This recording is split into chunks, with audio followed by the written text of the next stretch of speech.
There is so much advice out there about how to grow on social media. And when you are first getting started, it can feel so overwhelming to try to sift through all of the tips and tricks and determine what your strategy should be. You don't know what content you should be posting, where you should be posting it, or how you're going to even start to make money from this all. Now that I have an established audience on YouTube, on Instagram, and with my podcast, hey, thanks for listening. I often think about what I would prioritize if I were tasked with starting over on social media from scratch. I have definitely learned a lot of just figuring it out as I went along. And now I think I have a more strategic and straightforward way that I would start over from zero that I want to share with you today. Welcome to the Creator Club. The very first thing that I would suggest when you're getting started as a content creator is to learn how to analyze your metrics. And my favorite platform for keeping track of my social media metrics across all of the different apps is Dash Hudson, the sponsor of the Creator Club podcast. Dash Hudson is this really beautiful and user-friendly and intuitive platform where you can create customized dashboards so that you can surface all of the social media metrics that are most important to you across platforms. So you can look at your numbers from YouTube, Instagram, Facebook, TikTok, Pinterest, LinkedIn. All of that is in one very nicely designed space. Dash Hudson has some high-tech AI tools as well. Their Vision AI tool is integrated throughout the platform. And what I think is really cool is that Vision can actually summarize your social media insights for you. So if you feel kind of intimidated by like, what does reach mean? What does impressions mean? Am I growing? How are things going?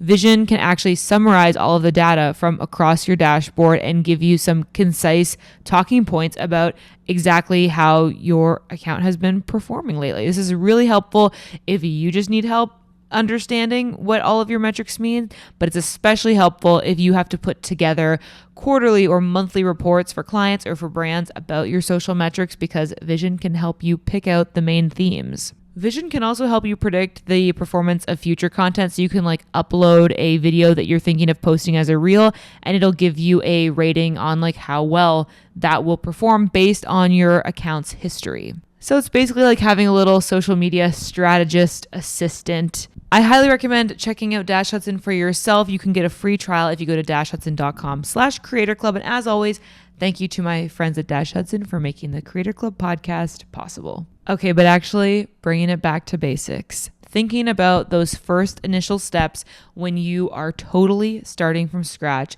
as a content creator.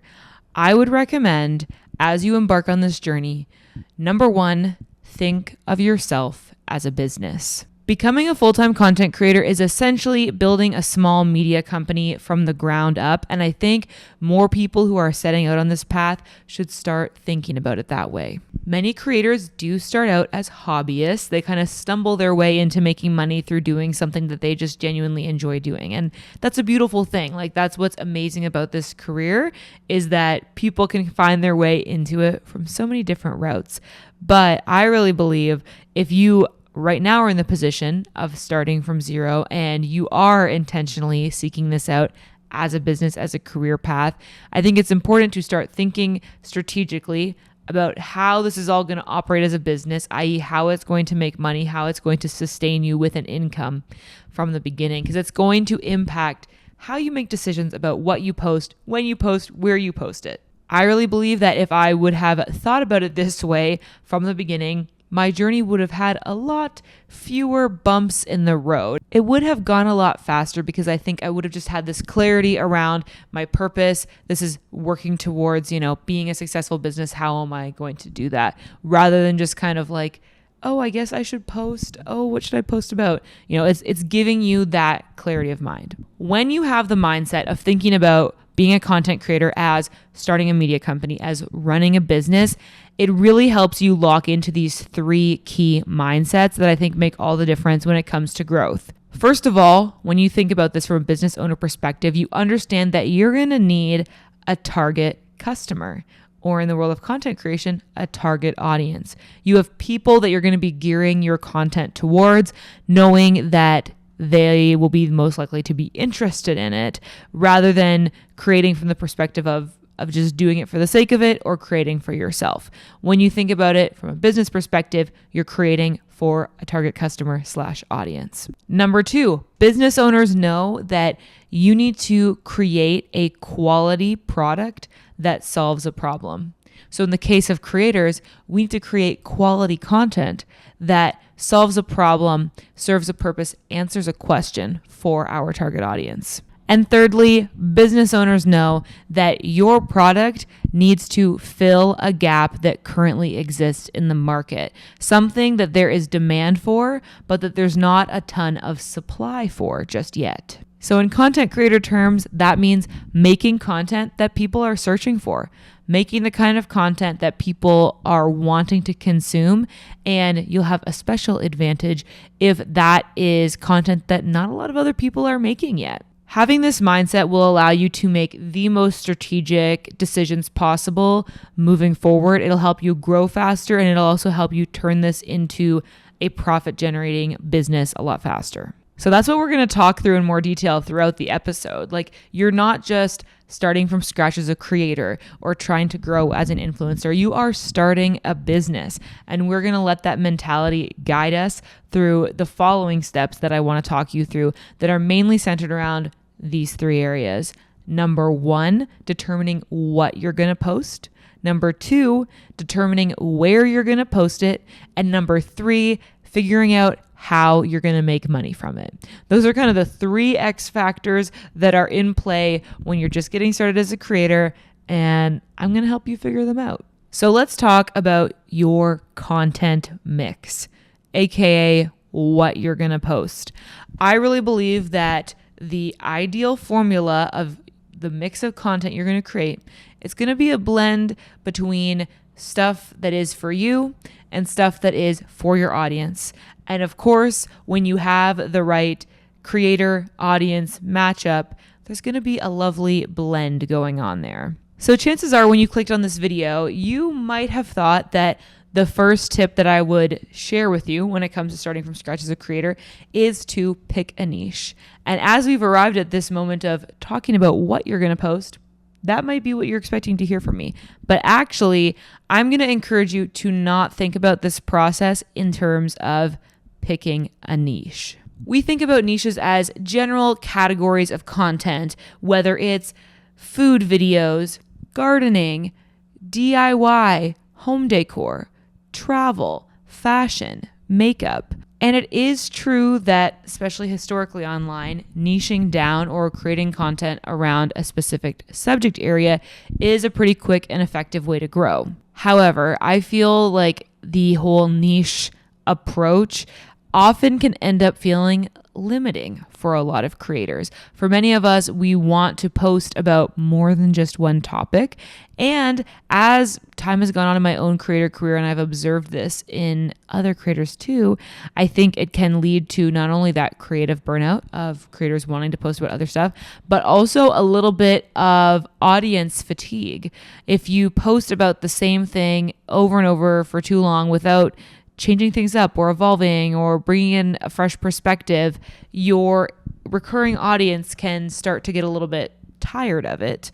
And so for that reason, I think it's important to approach this strategizing about the type of content you're going to post instead of just choosing a subject area or a category or a genre and saying that's going to be me from now until forever. I'm going to talk about makeup.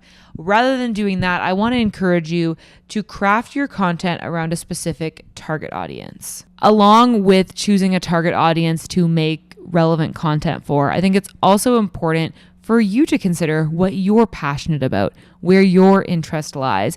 And chances are it might not be in just like one super neat category like gardening or travel. It might be a few different things. And that can work for you as long as the target audience that you're creating for also has alignment in those interests. Another really important thing to consider when you're thinking through what you're going to post, make sure that you have sustained interest in it and that like you realistically could make, say, 52 YouTube videos a year on that topic. Like setting out on this journey of growing realistically, I would expect to be creating for at least a year before you really see like the results that could turn this into a full-time job. So if you're looking at a road ahead of a year of content creation, really ask yourself, like, can I come up with a year's worth of content on whatever the topic is you're thinking about making your focus? Really interrogate that within yourself, because you want to make sure that you have that sustained passion to keep this going for as long as it's going to take. Okay, so we've kind of talked about two different things here, right? Yourself, your own interests, your passions, what you could talk about for a whole year straight, and then the audience that you want to reach. Like I mentioned at the beginning of this segment, your content is going to be a beautiful blend of those two pieces. It's going to be the intersection of that Venn diagram. Now you might be thinking, okay, Katie, but I don't have an audience yet. I'm starting from zero, right? So how do I figure out what my audience is interested in, or, what that overlap could possibly be? So to start thinking about who your ideal audience might be, I think there's really two main pieces to consider of how audiences generally connect with creators. From what I observed, this is my theory, there's kind of, the two paths. Audiences are either connected to their creator because they find that creator relatable, or because they find that creator aspirational.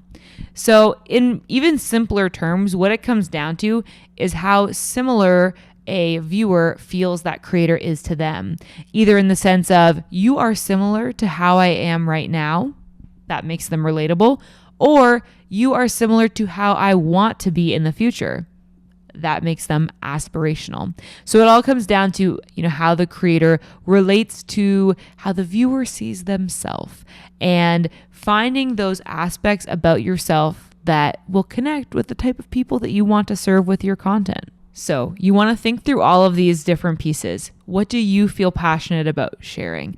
What do you think your ideal target audience would connect with? How will you relate to them, either through relatability or being aspirational? And make sure, as you're thinking through all of these pieces, you also consider the amount of market demand. I think a lot of beginner creators at this stage are mostly thinking about, what do I want to make, and not necessarily thinking about what is their demand for in the online space in general. What are people looking for? What is kind of an underserved community at this point? And you can find that out through research. Maybe you find that out through looking up content that you personally want to consume and there's nobody out there making it. Maybe you'll become the person to serve that community. So really consider all these different pieces when you are planning out what you're going to post. I encourage you to take this kind of more strategic and in-depth approach, rather than just kind of picking a niche, picking a genre, and starting to, copy what other creators in that space are also doing. This will be a much more strategic way to think about it, and it will lead you, I believe, to quicker growth of your audience and more ability to monetize down the road as well. We've arrived at step 2, which is choosing where to post. As a beginner creator, you need to pick a platform. Like all this content that we just strategized through, where are you going to post it? YouTube, Instagram, TikTok, a blog, a podcast? There's so many options, so let's talk about how you can decide. First off, as an aspiring creator, chances are you probably already have a favorite platform that you like to consume content on. And I really want to encourage you to strongly consider that should be your main platform as a creator as well. I think the most underrated advantage that you can have as a content creator is going into this as a fan of the type of content that you want to post. And this is why.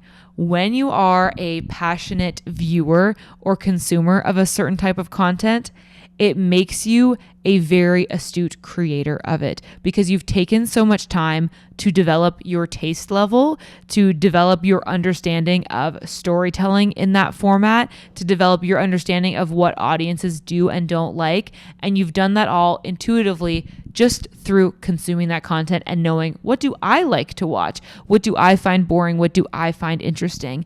And all of that knowledge you'll be able to apply to your content creation without actually having to think about it that much. That is the beauty of creating where you like to consume. For me, that's always been YouTube. I loved watching YouTube videos when I was a young teenager. I first discovered the platform, found a sense of community there. There was people nerding out about the same stuff that I was a nerd about. And so I watched a ton of videos all the time. And through that, I got to know what the culture, what the format, what the storytelling style of YouTube, circa 2010 was like. And then through that, I'm able to apply that to my own content creation. It also means that you're keeping up to date with what the latest trends and just kind of like the general ways that people are growing on the platform are, because you are observing it yourself as a fan of that content. So really, really consider making your favorite platform to consume the platform where you're going to post, because you're already kind of an expert in it without really trying. It is really hard to become successful on a platform if you don't fully understand the culture or the vibe of that space. I think this is where a lot of creators run into trouble, because they know, I should be posting short form content. I should be growing on TikTok. But then if they've never really taken time to watch a lot of TikToks or understand what the style of a TikTok is, then chances are everything they're going to make is going to fall a little bit flat, because viewers on TikTok aren't going to connect with it. So it's very important to have that context of the platform at large when you go about creating. Once you know where you're going to post, it's important that you create a schedule, a content calendar for yourself that you can actually stick to, because consistency, as we all know, is one of the biggest keys to growing on any social platform. So let's do a quick rundown of all the major platforms and what my kind of posting recommendations or content strategy recommendations would be if you're totally just getting started from scratch. Okay, so let's talk about YouTube first. I think posting there weekly is a really good way to go about it. It's a consistency that I think is possible to keep up with, but is also challenging enough that it's going to stretch you creatively. It's going to help you learn faster through repetition. Every time you create a video, you're going to get better at editing, at being on camera, at writing scripts. So I think you want to keep up that frequency. If you spread it out too much, it will take you so long to see results that I think ultimately you'll probably get demoralized and want to quit. So I really recommend weekly on YouTube. And when it comes to the type of content you post there, I think the perfect balance for a new creator who is growing is starting out with a mix of content that is going to be searchable, that's kind of outward focused. So we're talking tutorials, how-to videos, even if it's not a how-to, something somebody might search for. So in the lifestyle niche, we're talking like apartment tours, morning routines. If you're in travel, itinerary videos, top 5 things to do in X place, that type of thing. That's outward focused because it's focused on what the viewer is getting out of it. And then I would balance that out with the other half of your content being inward focused. So telling your story, helping the audience to get to know you.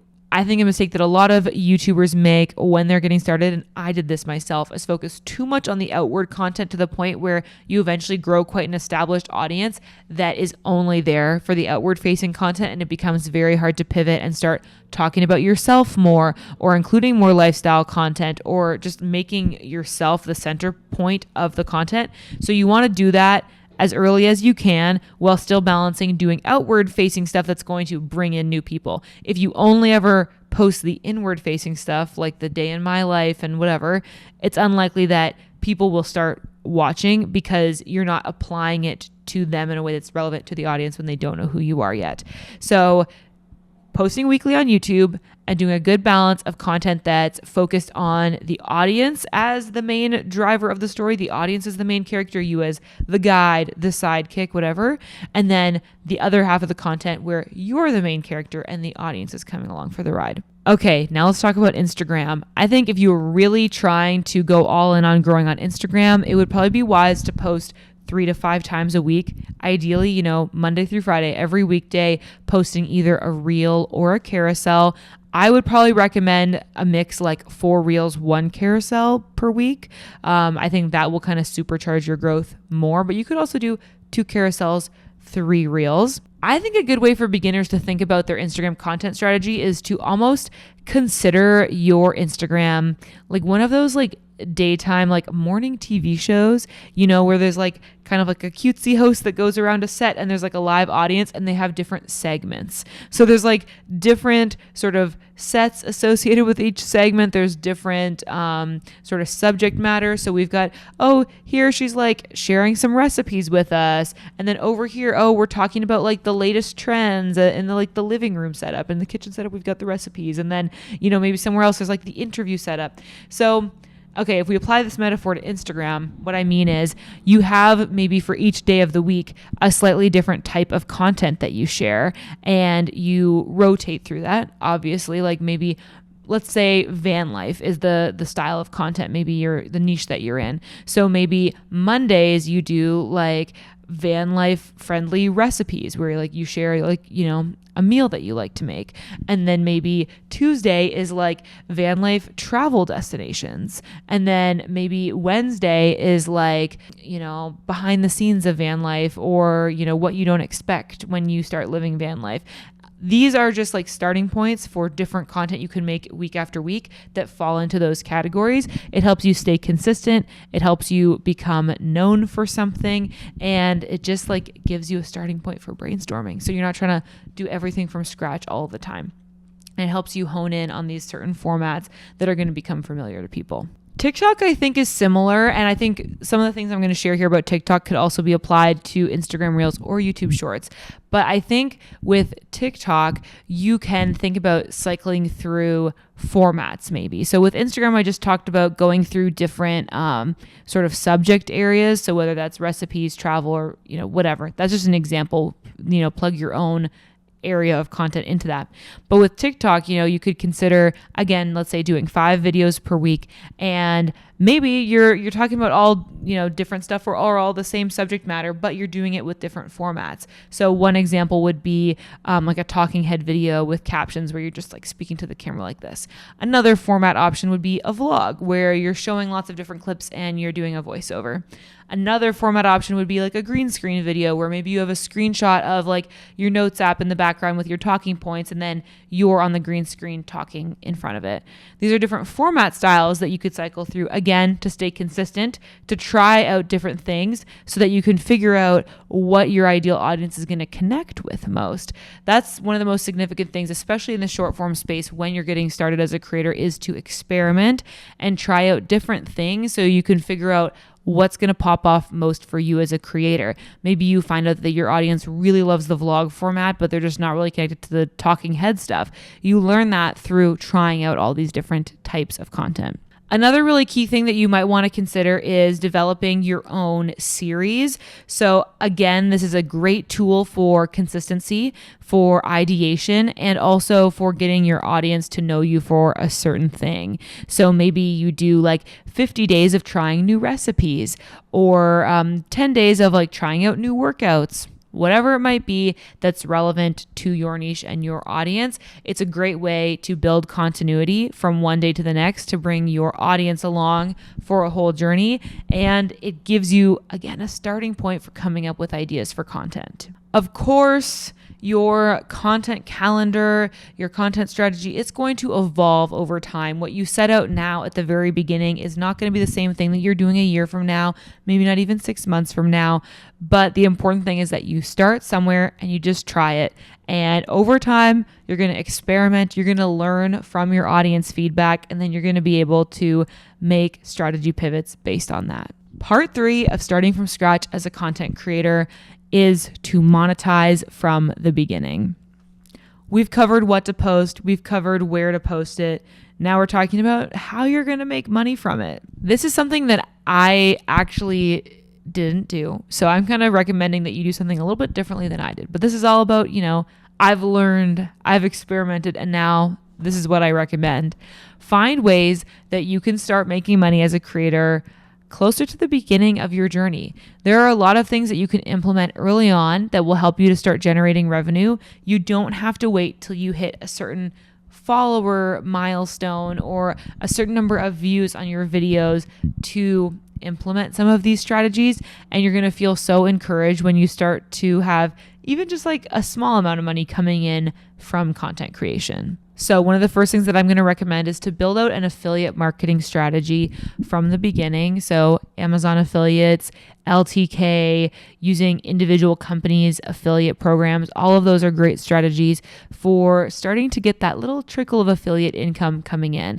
This is great because a lot of these don't require you to have any, minimum threshold of followers or reach or anything like that. And you can start including links in your content from the beginning so that, let's say, you have a YouTube video where you're talking about your favorite travel camera gear, for example. And in the description, you've got your favorite cameras and lenses and everything linked.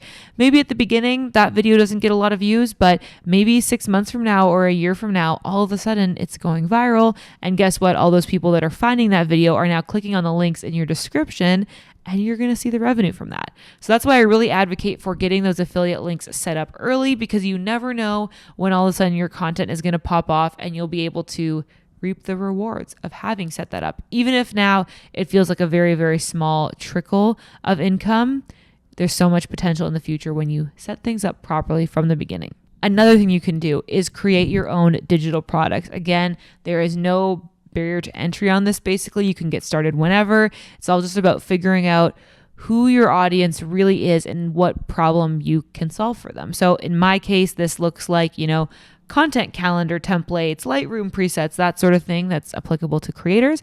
But depending on what you're doing, maybe that looks like recipe books, workout guides, fashion styling guides, travel guides, really anything that could be done as a PDF or even as like a downloadable video. Maybe it's like a workshop and like a little book, like a PDF booklet they can follow along with while they watch the video. Maybe it's audio files, like an exclusive podcast. There's so many different directions that you could take this, but really it's about figuring out what are those pain points of your audience that you can really help to solve in an efficient and affordable way with your digital products, and get that up and running on your website or through something like Stan Store. Like, have links in your bio ready to go for those digital products, again, so you can take advantage of that moment when potentially your content does start blowing up, and you can direct that traffic to a place where you can make some money off of it. My last money-making recommendation for you as a beginner content creator is to get that email list set up. It's never too early to start going down the email marketing route. Again, this is something that when you get it set up, it will snowball over time. You're kind of preparing yourself and getting yourself ready for that moment when your content does break through, when the algorithm does start showing it to a lot more people and you're bringing in that new audience. You're ready to provide them with your awesome digital products, which you can monetize. Give them the links to the products they want to know about, which you can get a little bit of revenue from, and get them on your email list so that you can connect with them moving forward. So whether that's through creating a freebie, that's probably your most strategic way. You could also do a weekly newsletter and let people know what the value in that newsletter is so that they'll, sign up for it. But offer some kind of value that people are willing to exchange their email address for to get them on your list, because at the end of the day, email marketing is just so much more reliable than trying to battle social media algorithms. You're always going to see better conversion rates. You're going to have an easier time connecting with your audience. So prioritize building that email list from the start. It's going to be very, very helpful for your business in the long run. Really, I think the biggest piece of advice that I can give you about starting from scratch as a content creator is to treat being a content creator like it's your full-time job, even if it isn't yet. And I don't necessarily mean that in terms of the hours that you're dedicating to it, though, of course, if you're able to throw more time into it, that's just going to help you further. But I more so mean treating it with the same level of reverence and dedication and priority that you would a full-time job, like not letting it fall to the wayside just because you're like, oh, I don't have that many followers yet, or oh, it's not really my job. By treating it with that level of consideration and care, that's what's going to allow you to push to the point where you actually do become a full-time creator. You need to take it seriously. You need to take your own ability seriously to do it. Like, trust in yourself and know that if this is your dream, you can make it happen. You just need to be dedicated to it, and try not to fall into that impulse of brushing it off and not dedicating the time to it that it needs. When I personally first started focusing on my YouTube channel, I started in 2011, but it wasn't until mid 2018 that I was like, okay, yeah, I'm really going to focus on this full time. I was freelancing at the time, so I did have some client work, but I did probably spend about 40 hours a week on my YouTube channel specifically. And I did that for probably about like 6 to 8 months before I was really starting to make like a significant income from it. And even still, it wasn't like a full-time income. So yeah, that's just to give you some perspective of how long it takes and the level of dedication that it can sometimes take for like a platform like YouTube. And it doesn't take that long for everybody. There's a lot of people who see success a lot quicker than that. My hope for you is that you will. I think if I would have implemented some of the stuff that we talked about today back in 2018, I probably would have seen that come about faster as well. But the truth still remains that this does just take a lot of time and effort and energy and work. But the beauty of it, it's fun work. It's enjoyable. It's great to be able to express yourself through content, through videos, photos, text, audio. It's a very satisfying and fulfilling type of work to do, but it does take that time, energy, and dedication. I will leave you with this parting message. My friend, I believe in you. You've got this. You've just got to do what my mom always says, and that is plan your work, plan that content you want to make that schedule, plan out those monetization strategies, and then work your plan. Execute on it. That is the hardest part. I love making plans.